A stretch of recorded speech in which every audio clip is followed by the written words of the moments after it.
कानपुर शहर में एक किराए के मकान में सावित्री अपनी 2 बेटियां मीरा और शालू के साथ रहती थी।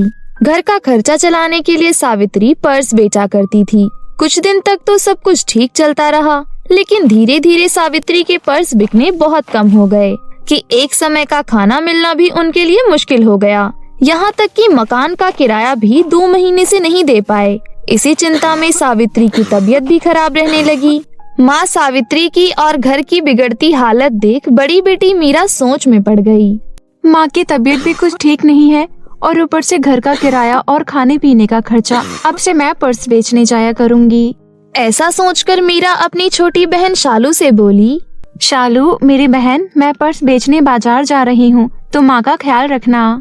ठीक है दीदी, पर तुम जल्दी लौट आना और आते समय कुछ खाने को लेती आना, बहुत भूख लग रही है। अच्छा ठीक है, मैं खाने के लिए कुछ लेती आऊंगी, तुम बस माँ का ख्याल रखना।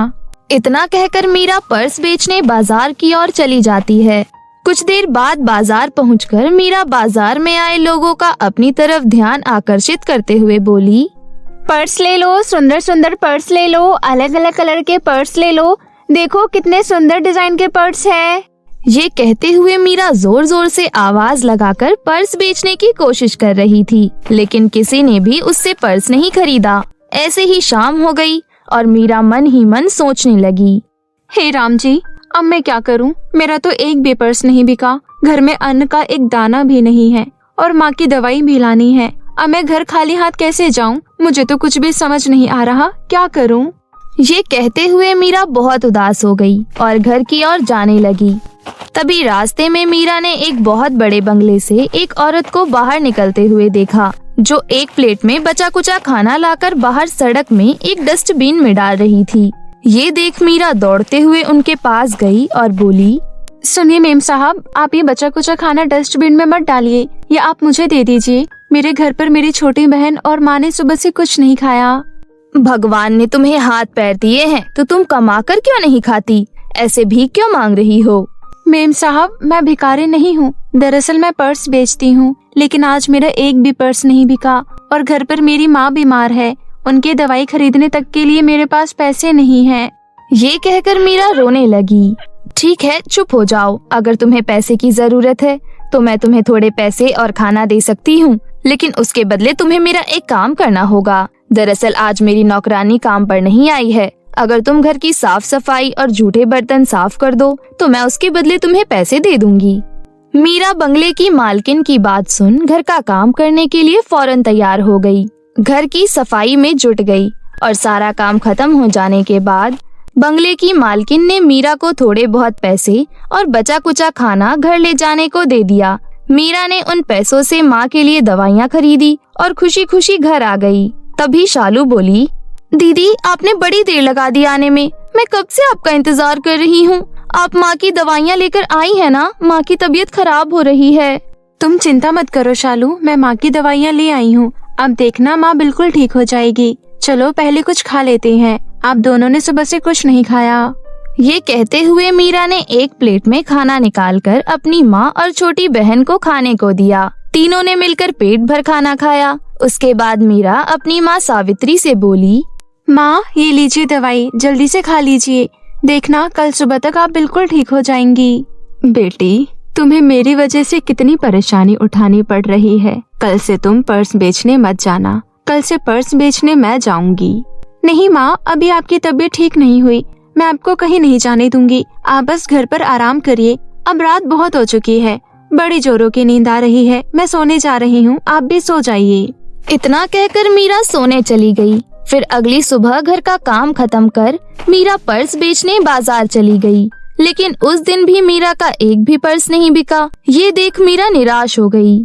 अब मैं क्या करूं? भगवान जी, कल तो किसी तरह खाने का बंदोबस्त हो गया था, लेकिन आज मेरा एक भी पर्स नहीं बिका, तो मैं खाली हाथ घर कैसे जाऊंगी? फिर देखते ही देखते शाम हो गई, पर फिर भी किसी ने भी उसका पर्स नहीं खरीदा। ये देख मीरा दुखी होकर बोली, अब तो शाम भी हो चुकी है, मुझे अब घर लौट जाना चाहिए, माँ मेरी चिंता कर रही होगी। इतना कहकर मीरा जल्दी जल्दी कदम बढ़ाते हुए घर की ओर जाने लगी और जैसे ही वो घर पहुंची, इतने में मकान मालकिन सुषमा चिल्लाते हुए वहां आई और बोली, अरे ओ सावित्री, 3 महीने का किराया चढ़ गया है, मुझे आज किराया चाहिए। बहन जी, हमें थोड़ी मोहलत और दे दीजिए, अभी हमारे घर के हालात ठीक नहीं हैं। घर के हालात ठीक नहीं है, इसमें मैं क्या करूं? मुझे बस मेरे किराए से मतलब है। आंटी जी, प्लीज हमें थोड़ा समय और दे दीजिए।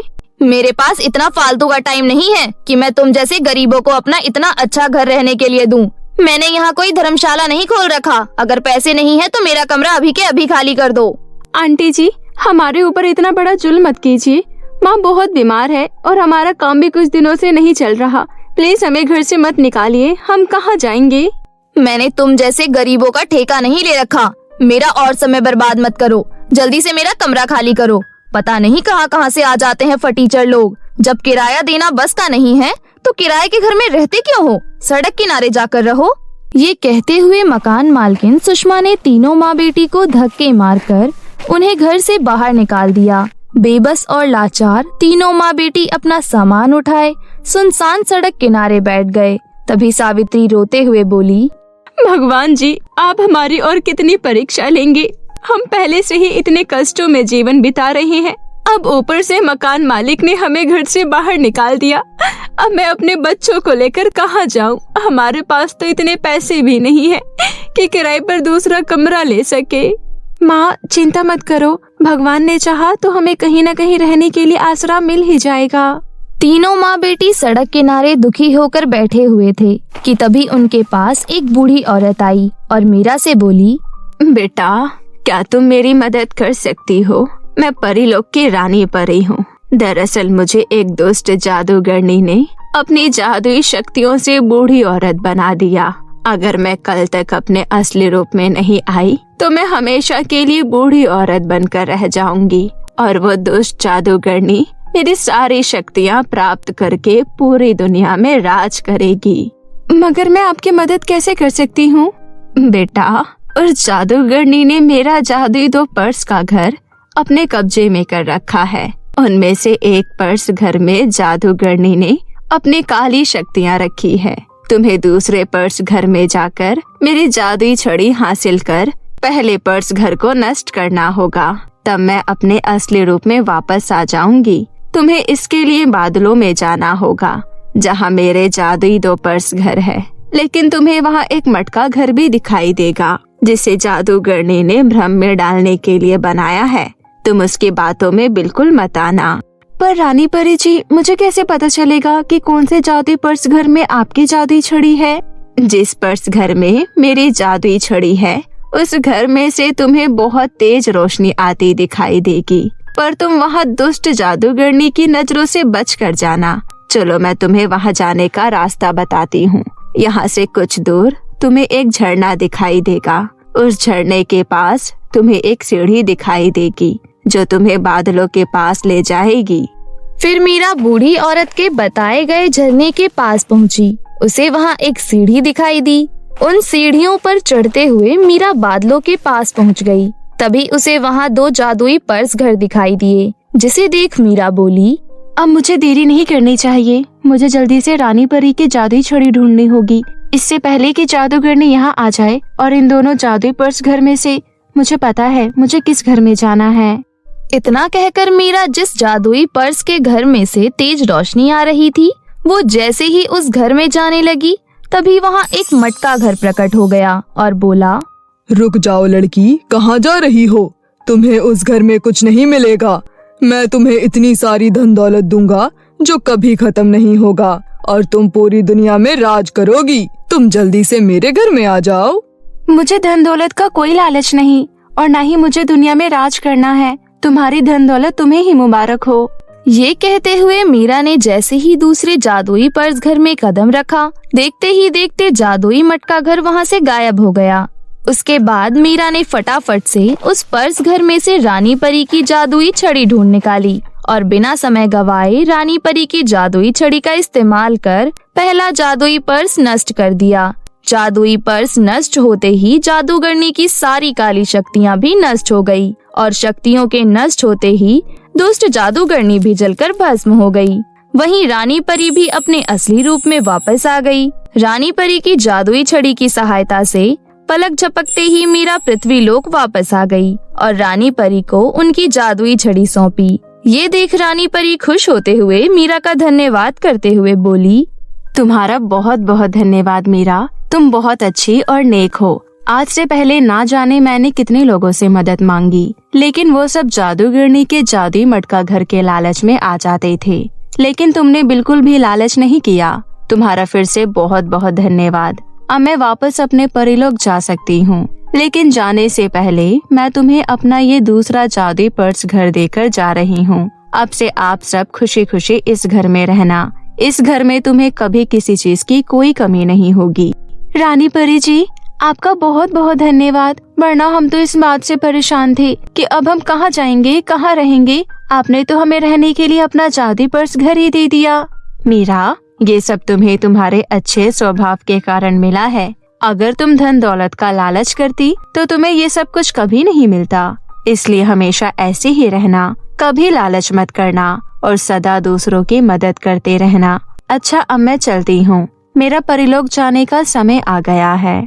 इतना कहकर रानी परी अदृश्य हो गई और वहीं तीनों माँ बेटी खुशी खुशी जादुई पर्स घर में रहने लगी। अब जादुई पर्स घर की मदद से उनका जीवन बिल्कुल बदल गया। सावित्री ने एक बहुत बड़ा शोरूम खोला जिसमें वो नए नए डिजाइन और कलर्स के पर्स बेचने लगी और पर्स बेचकर मिले हुए पैसों से गरीब और बेसहारा लोगों की मदद कर अपनी दोनों बेटियों के साथ हंसी खुशी जीवन बिताने लगी। बहुत समय पहले की बात है। रानी परी अपने पति के साथ परीलोक में राज किया करती थी। रानी परी बहुत ही नेक दिल की परी थी। वो पूरी प्रजा को अपनी संतान समझकर प्यार किया करती थी और उनके साथ हमेशा इंसाफ करती थी। इसलिए पूरी प्रजा रानी परी से प्यार करती थी। समय ऐसे ही बीत रहा था। एक दिन रानी परी को पता चलता है कि वो गर्भवती है। ये जानकर रानी परी बहुत खुश हो जाती है। जब बात रानी परी के पति कथन को पता चलती है तो वो भी बहुत खुश हो जाता है। परीलोक में खुशी की लहर छा जाती है, पर कहीं न कहीं रानी परी के अंदर एक दुख छुपा बैठा था। क्या हुआ, आप खुश नहीं हैं क्या? हमारी संतान इस दुनिया में आने वाली है और जहाँ तक मैंने सुना है, दाई माँ कह रही थी कि आपके गर्भ में एक से ज्यादा संतानें हैं। हमारे घर तो खुशियाँ भर भर के आ रही हैं। फिर आपके चेहरे पर ये अजीब सी मायूसी क्यों है? मैं जानती हूँ कि सब खुश है और खुश होना भी चाहिए, वजह ही ऐसी है। पर क्या? मैंने शायद आपको ये बात बताई नहीं है, पर कई सालों पहले मैं पृथ्वीलोक पर गई थी। वहाँ पर एक बहुत बड़े भवन में आग लगी हुई थी। मैंने वहाँ बहुत से लोगों और बच्चों की जान बचाई। वहाँ पर एक माता पिता खड़े थे जो अपनी बच्ची के लिए मुझसे बार बार कह रहे थे, पर इतने लोगों की जान बचाने के चक्कर में मैं उनकी बात पर ध्यान नहीं दे पाई। आखिर में मैंने उनकी बच्ची की जान बचा तो ली, पर उसका शरीर और चेहरा खराब हो चुका था। ये सब देखकर वो माता पिता मुझसे बहुत ज्यादा रुष्ट हो गए और उन्होंने मुझे श्राप दे दिया कि जब भी मेरी संतानें होंगी तो वो बहुत ही काली और बदसूरत होंगी। आप चिंता मत कीजिए, उन्होंने तो ऐसे ही गुस्से में कह दिया होगा। जरूरी थोड़ी है कि उनकी कही हुई बात सच हो जाएगी। किसी का भी कहा हुआ झूठ हो सकता है, लेकिन एक दुखी आत्मा के मन से निकली हुई बात कभी झूठी नहीं होती।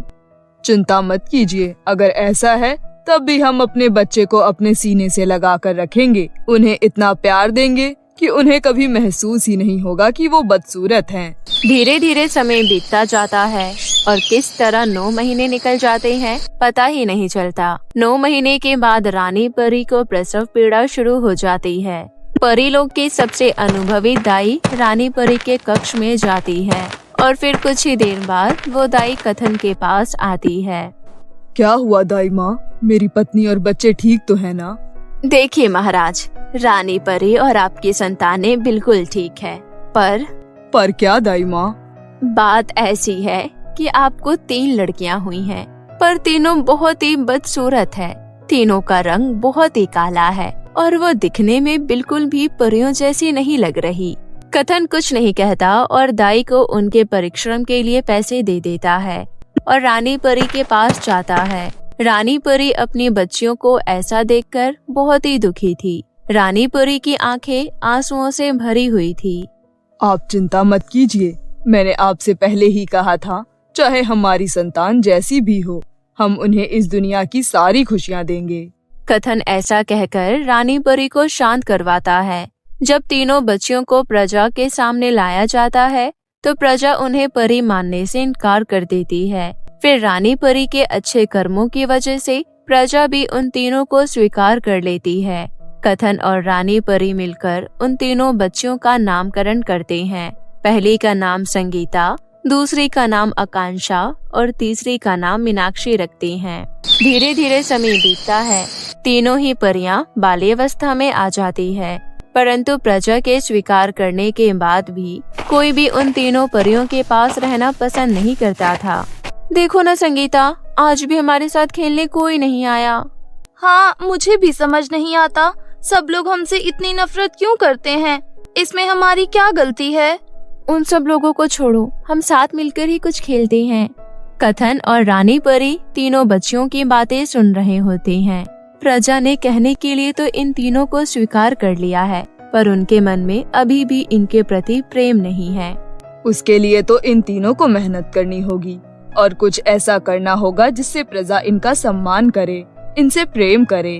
धीरे धीरे समय ऐसे ही बीत रहा था।